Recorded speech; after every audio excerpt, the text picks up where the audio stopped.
Unlocked is brought to you by Invincible, a program designed to unlock the potential of people and teams inside your organization.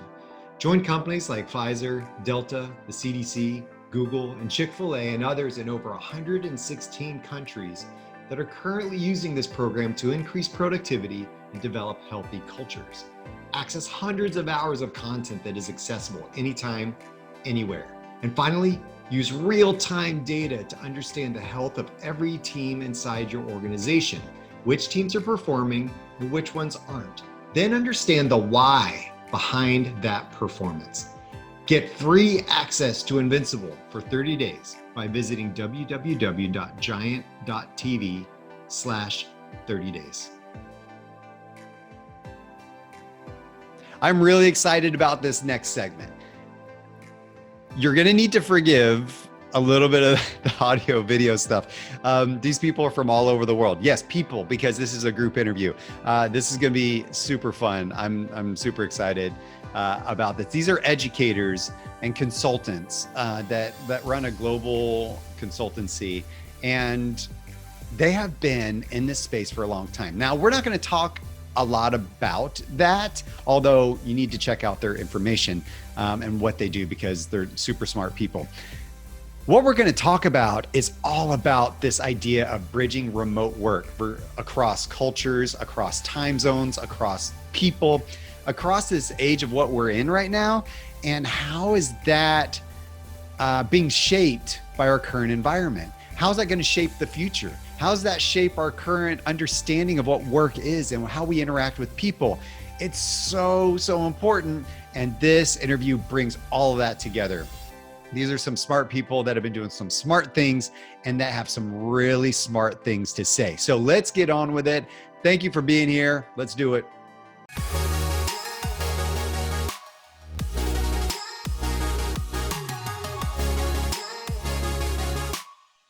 Hi, everybody. Welcome to another episode of Unlocked. And today I've got my first group interview. This is going to be awesome.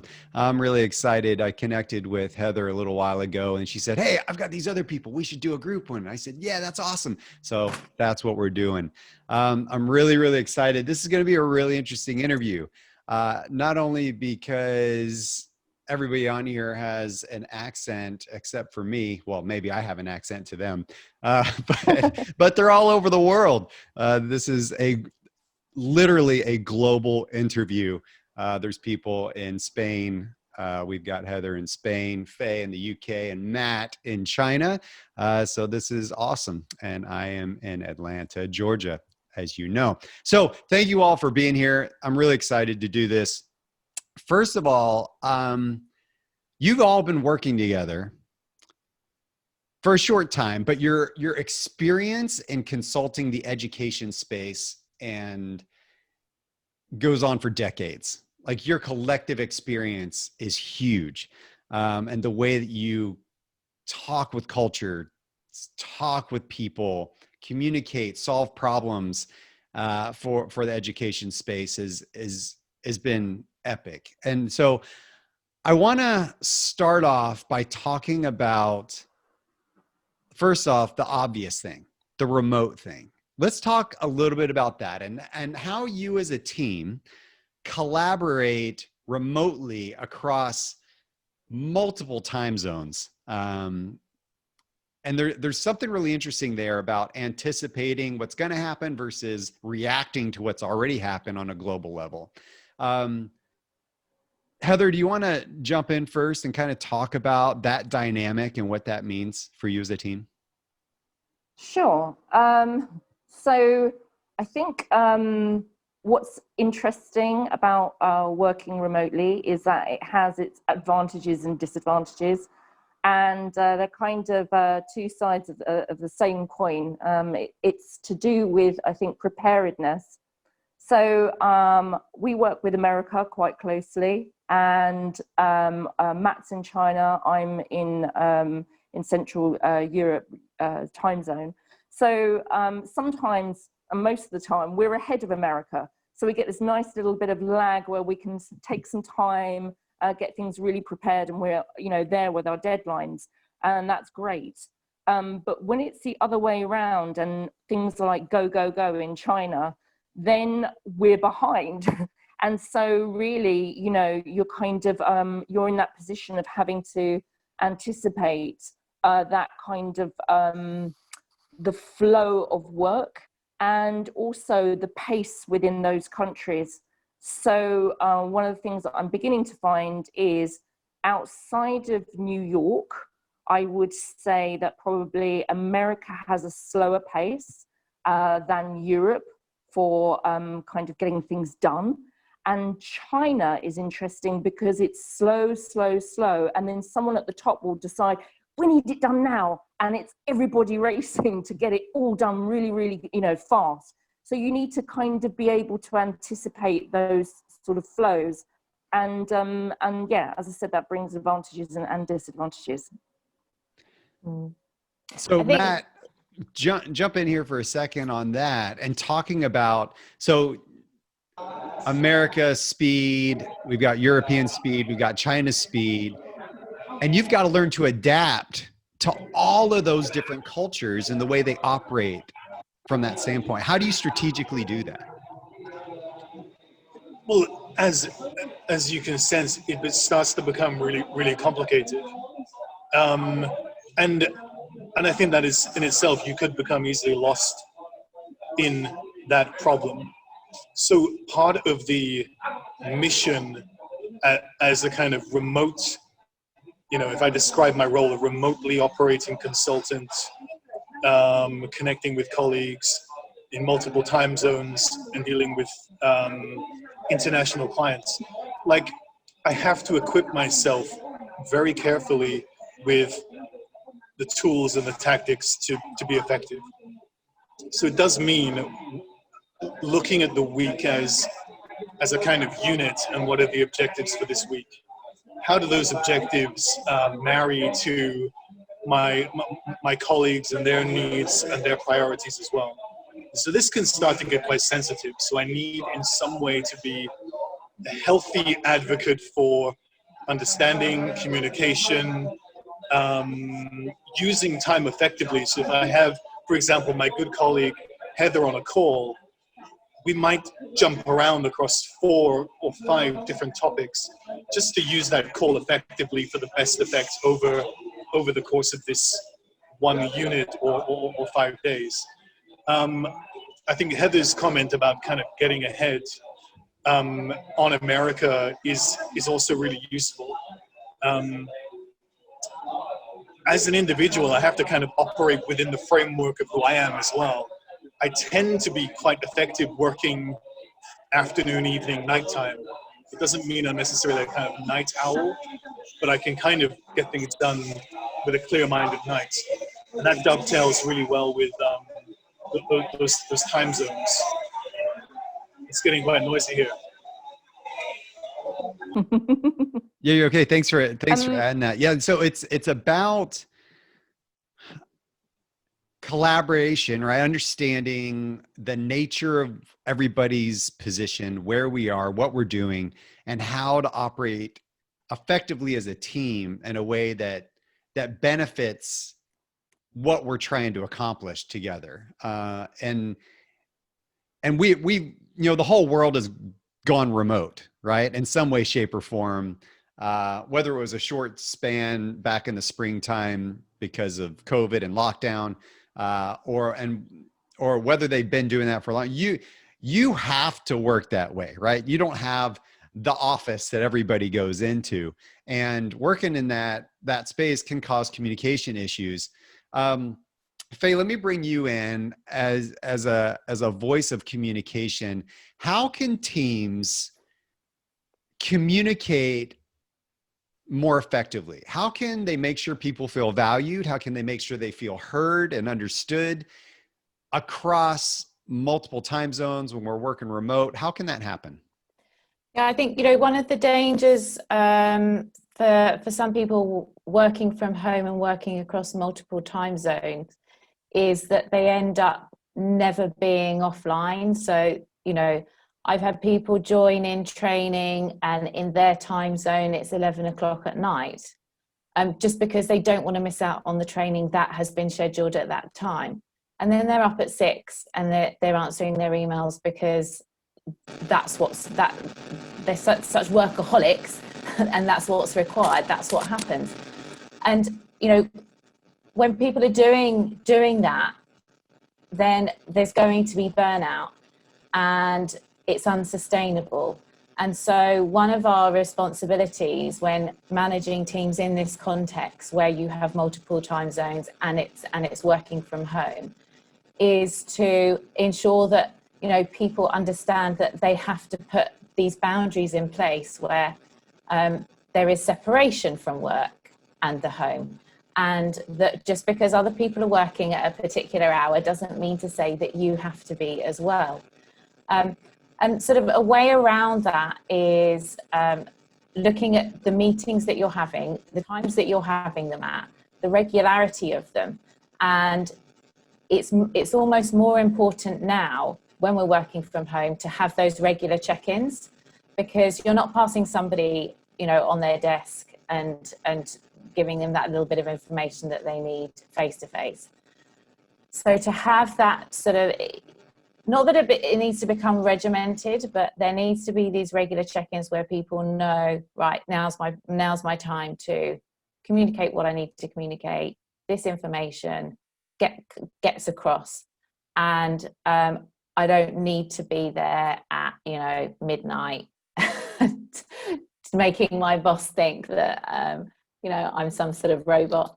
So I think, you know, that those things are important.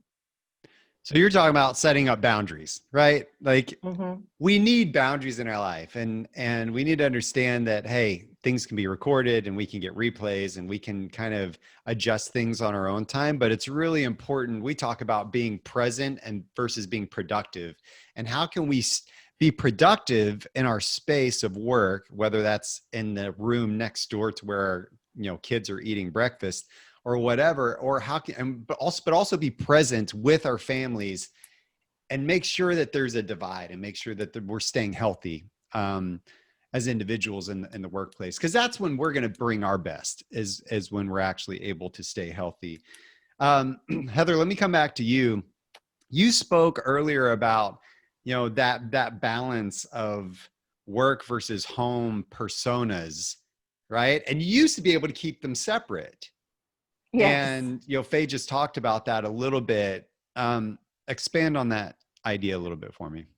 Okay, so there's two things that I wanted to bring up. The first one, if I can just talk about the importance of empathy in this whole kind of time zone communication and balancing work and life when you're working remotely. I don't have children and I'm not married. So I've got some advantages that my home is a very quiet space. But I do know that people have, you know, they're working remotely right now. It might not be their usual mode of work, so they haven't really done it before. And they've got kids that they're homeschooling as well as trying to get their work done. And there might even be competition for, you know, the computer time and things like that. So I think with whoever you're working with, you have to be empathetic that they may not be able to join a meeting, and they may not be able to be available exactly when you want. So when, as Faye was saying, the importance of like scheduling these check-ins is really important, and to kind of arrange them in a space that kind of works for both of you, and have a flexibility. I think it's important to, as Faye said, it's a fine balance, because you do have to put in boundaries. You know, it's not reasonable, for example, to wake up at 3 o'clock in the morning to have a meeting. It has been done. But yeah, I mean, I have done that in the past, but even though that kind of thing's not a reasonable request, sometimes you do have to be a little bit flexible, because it's part of that caring about your colleague and understanding that your colleague, you know, has kids, their life is kind of getting in the way of work, and that they're in a different time zone than you. So it's this very fine balance that you have to kind of get into. And then the other thing was about there's people that compartmentalize their personalities for work and home. And I, before remote working, I was definitely one of those people. And my home life is very different from my work life. And I really liked it that way. But as you're remote working, you haven't got the kind of professional environment of the office space where the people around you are, sort of, suited and booted, and they're working in a certain way. So you kind of go with that kind of way of working. You might be in your pajamas and doing your sort of working on your slides, in a remote situation. So, and that's not bad, but the point is that I think that you have to kind of, when you're used to compartmentalizing, you need to bring these two parts of yourself together and find that balance again, and almost find a new work routine and a new work persona. And it can be challenging because sometimes those two things, don't fit. I think at home, I like to be a little bit spontaneous and maybe enjoy being a bit more disorganized. But at work, I'd be very organized. And now I have to blend those two kind of parts of myself together. And that's not always the easiest, but I'm definitely getting better at it. It's a skill. Yeah, I can totally understand that. And I think a lot of people are battling that right now. So Matt, let me talk to you a little bit about how do you find employee team members that you can collaborate with across the world, right? That are going to be able to align with your mission, your vision of what you want to do. Also create value. So you've got multiple things going on. You've got to think about your team member. I've got to think about, hey, I've got to bring this team member on that's aligned with my values, that's also okay and working in multiple time zones. Understanding multiple cultures. I've got to create value for my client.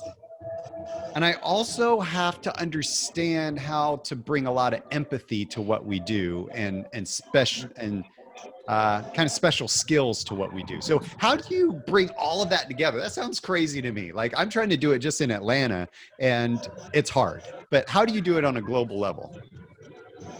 Right. You can feel the level of complexity and the layers to this. How do we do it? I suppose you have to be really clear about the right type of profile of person that could operate in this manner. I mean, Heather started to touch on professionalism, but for my thinking, the meaning of traditional professionalism is now being reimagined. Now I think the onus of professionalism is no longer on how your hair is, if your shoes are appropriately tied or polished. Those things seem to fall away quite quickly in the current circumstances for being an effective remote collaborator. It starts to be more on your deep understanding of your own practice and the practice of others, whether that's empathy, as Heather described it, or whether it's just allowing yourself to be open to another person's way of doing things and trying to adjust yourself to find that kind of intersection of value. The workplace now has evolved into this kind of merged kind of home environment where you connect with the device and the device accesses you to tasks or work. Something that fascinates me is when people say, are you going to work? Where do you go to work? And recently for me, it's like, well, I don't go to work. I do work. It's something I do. It's an action. It's not a place anymore. It's not a location. the other thing that I think is important is whether it's a new person joining the team, sourcing someone that could possibly pull this off, or just the continued collaboration, is just building out that deep sense of understanding of who you are and who you're collaborating with. And then of course we mentioned the client, and that's a different dimension to the problem as well. But we did something very interesting at our consultancy where we took the time to really have conversations purely about exchanging who we are. I remember one conversation with a colleague, an older gentleman from the US, and we came away having a deep understanding of each other's purpose and circumstances. He's a husband, you know, he has certain things going on that are fundamental to his collaboration with me. And I can't play around with them. I can't push him to not be the role of husband when he's working remotely at home. It's kind of omnipresent. So we have to kind of build and factor those things into our practice. It makes things fascinating. Like for me, I don't get kind of pissed off by it or irritated by it. I just see it as challenge, we work on it, we build something out. And yeah, I think there are personalities that do not suit this as well. I think remote working for some people is going to be a disastrous way of doing things, and for others, it's going to elevate them and help them to kind of come alive and show their expertise in the right kind of framework, in the right kind of environment. So yeah, it's a super interesting world that's being reimagined in front of us. Yeah, I appreciate that.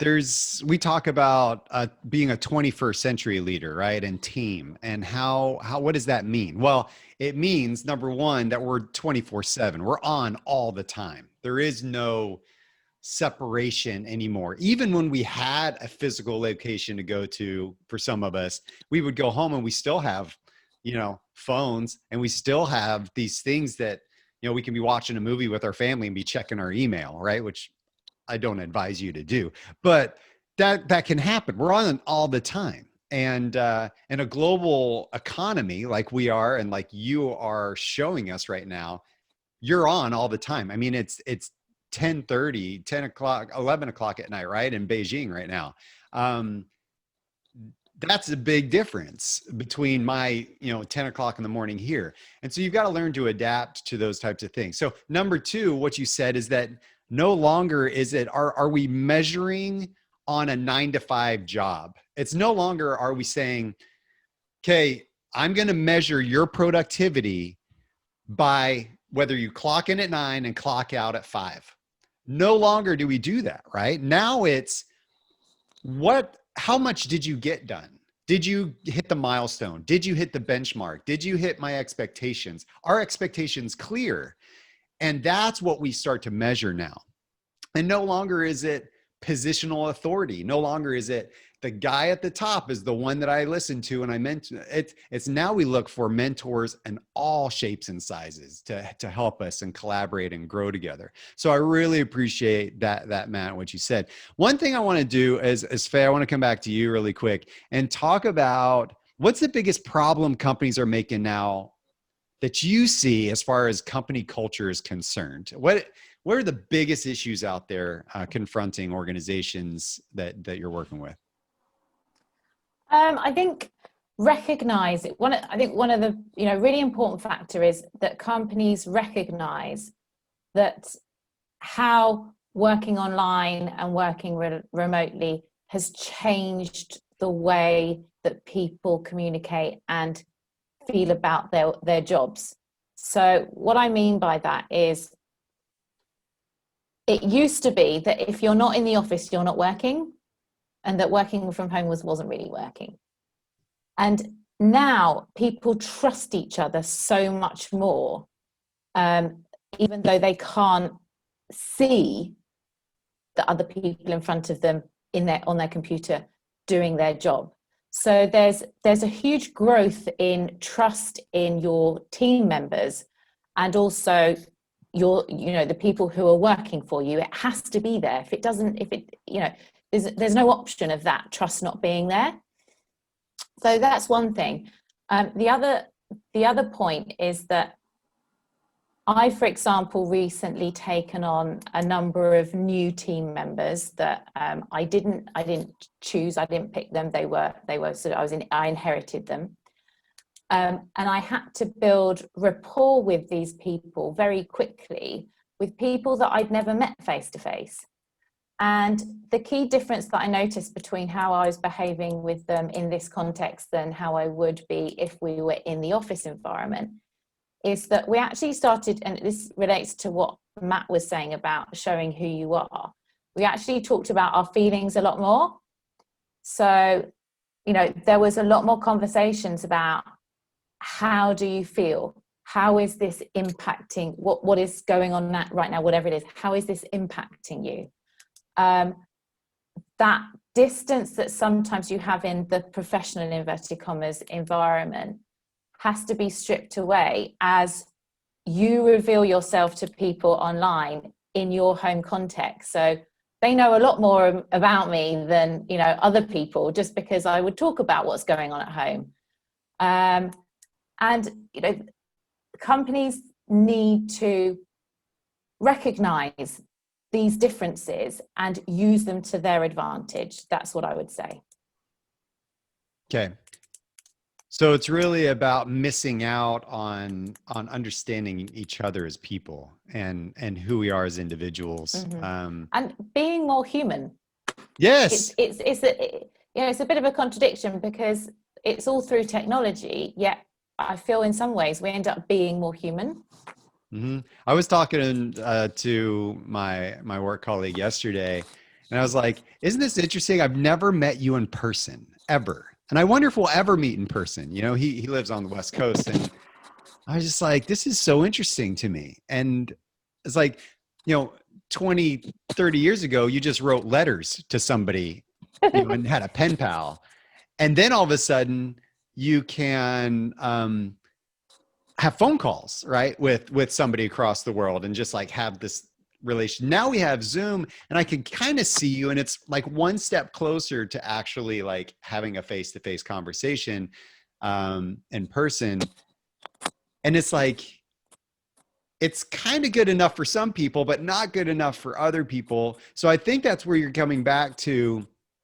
How do we still connect as humans in a remote world, right? So I think it's important for companies to recognize that, hey, some people, it works out great, and some people it's not quite enough yet. It's really important to understand that we need different things at different times for different people.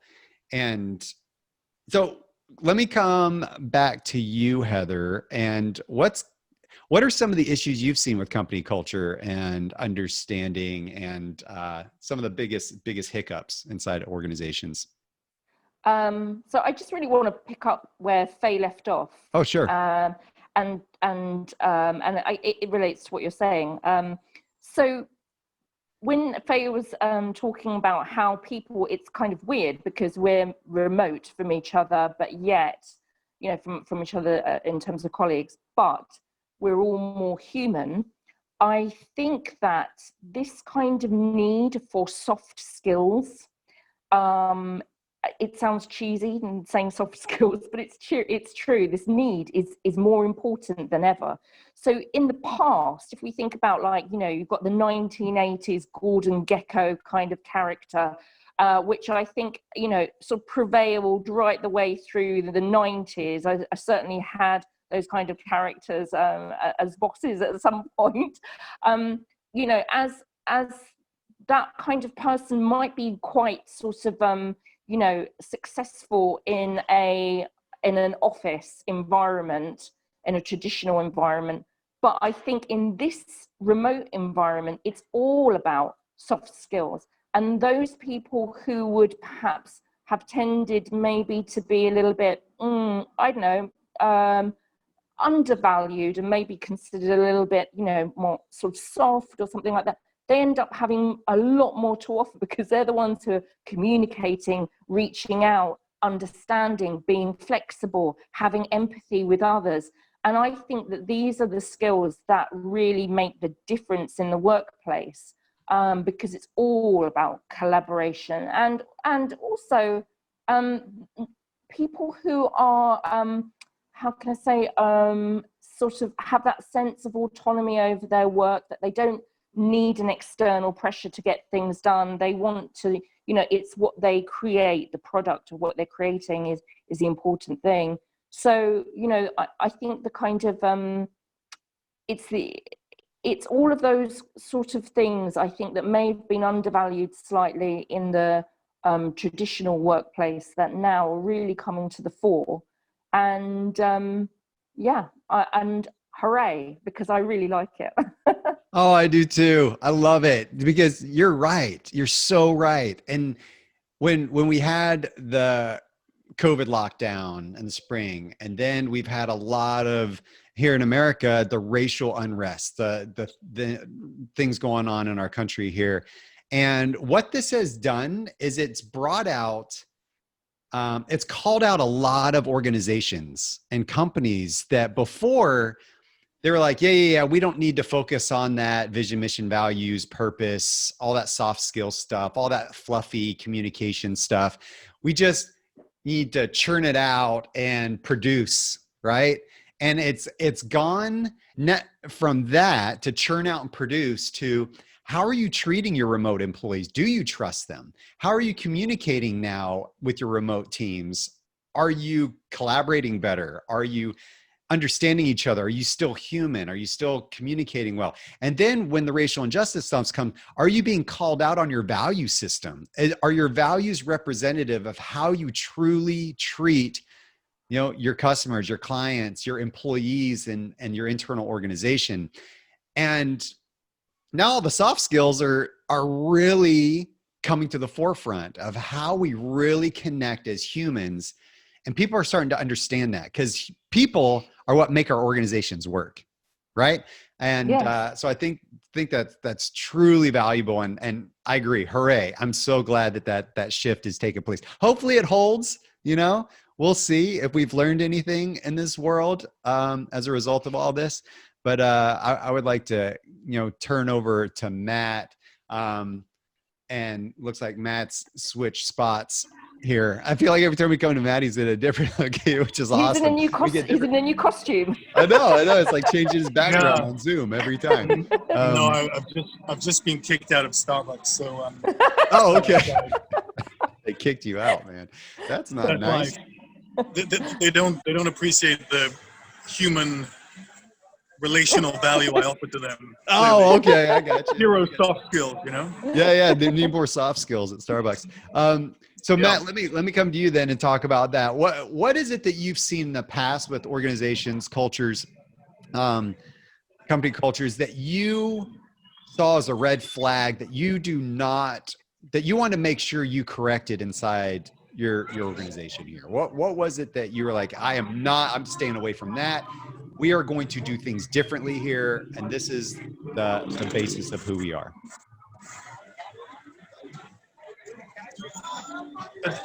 At the heart of all of this, in my opinion, is the transition from focusing on what to how. And I think how is about people and what is about something objective. And I think that's the fundamental kind of paradigm shift in all of this.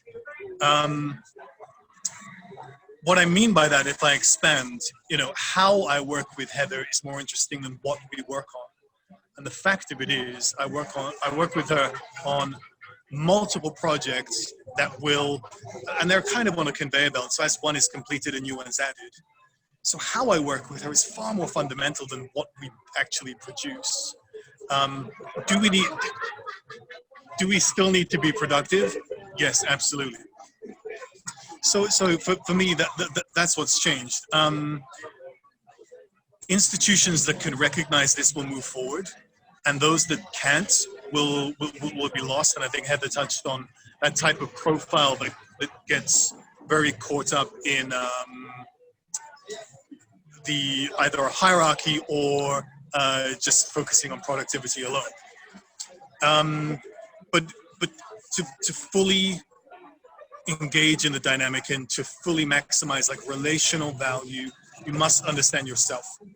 It's all very well understanding who you work with, but if you don't understand the best of yourself, whether it's intelligence or integrity or your energy, all of those things are kind of spinning tops that you need to manage to work effectively remotely.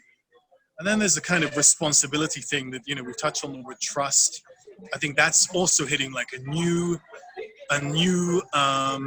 whole new level of how we trust in terms of collaboration. Before it would be like cameras in the office, clock in, it's time to go home. And now it's much more about, yes, I'd like to invest in my relationship with this person, towards trust, towards the maximum effect of how we do things rather than what we do. So that's how I kind of see the shift. Oh, that's so good. I mean, the what to the how is really, really fascinating to me. So I love that idea. I love it. I'm going to steal that from you, Matt. I appreciate that. That's so good. That's so good. I'm going to come around to Faye, and then I'm going to end on Heather here. Any thoughts based on what we've talked about? Anything you want to leave the audience with, Faye, as far as insights, as far as, you know, that gold you would love to leave with us? You know, no pressure. Mm-hmm. So yeah, so it's picking up on something that Matt said, and in relation to what I've seen in organizations that I really feel like they should leave behind. And, you know, believe it or not, in a lot of organizations, there's still a huge emphasis on hierarchy. And even only recently, I've seen situations where certain people higher up have the attitude that someone who from another team who is subordinate can't contact them directly, that it needs to go through somebody else. This antiquated, completely outdated, and quite frankly, I think insulting sort of attitude, from wherever it comes from, part of their culture, that is it has no place today. And I think when people find themselves in that situation, whether it's that or another type of behavior that doesn't sit well with their values or their integrity, the thing that I ask my team to do, and also that I tell myself, is that I know what my values are and I know the way that I want to communicate. I am not going to bend, and I'm not going to be manipulated by other people's behavior, regardless of where they are in the food chain. So when they exhibit certain behaviors that then make me feel like I need to follow that, whether that's me or any of my team, it's really important to A, recognize it, and then B, stand steadfast in knowing that your way is the future and their way is soon to be history. right on. So having that self-belief and recognizing when you're actually, it is manipulation. I see it as manipulation. That's, you know, that's what I tell my team, and I tell them to hang on to how they want to behave and how they want to communicate, and not be forced into corners by other people. Thank you for that. That message of empowerment, of strength, but I think it even goes back to what Matt was saying too, about understanding yourself first, understanding your own strengths and what you bring to the table, and not backing down from that, right? Understanding that, hey, I have a place and I have a voice and I need to be heard. And you know what? Like, this isn't okay. You know, having a safe, psychologically safe place to communicate is going to be really crucial to the workplace going forward.